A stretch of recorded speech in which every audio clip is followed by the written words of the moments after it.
What is the cosmological argument for the existence of God? The cosmological argument is actually a family of arguments, different arguments, that all attempt to prove, on the basis of the existence of the world, that there is some sort of a first cause or sufficient reason for the existence of the world. And what are some of the subsets of these arguments? Well, for example, there's the so-called argument from contingency that has been defended by various philosophers such as Leibniz and others. And it would go something like this. Anything that exists has a reason or an explanation of its existence, either in the necessity of its own nature or in some external cause.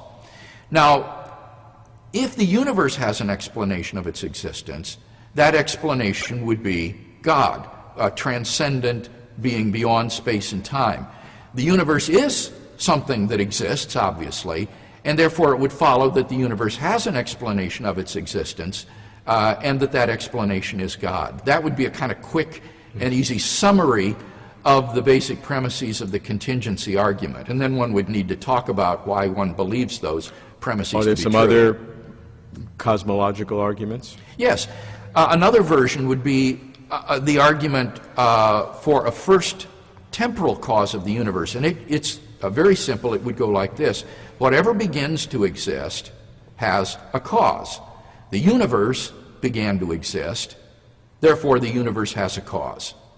And that would be an argument, again, for a transcendent creator of the universe. And how have these arguments fared through their intellectual history? Through their intellectual history, they've been defended by some of the greatest minds of the Western world. They fell into disfavor during the Enlightenment with the critiques of David Hume and Immanuel Kant.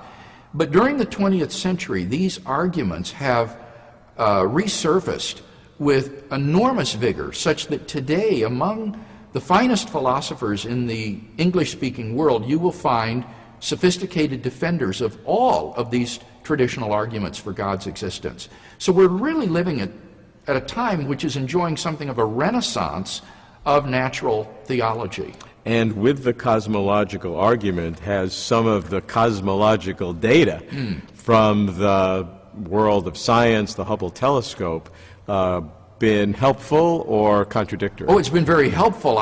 You see, during the Middle Ages, when there was no scientific evidence, for example, for a beginning of the universe, philosophers presented purely philosophical arguments against the infinity of the past or an infinite regress of causes. But with the advent of modern astrophysical cosmology, it turns out that there is very good empirical evidence for the truth of the premise that the universe is not a necessarily existing being, but is contingent in a radical way, namely that it began to exist. So we have both philosophical arguments and scientific confirmation of the key premise of that second version of the cosmological argument.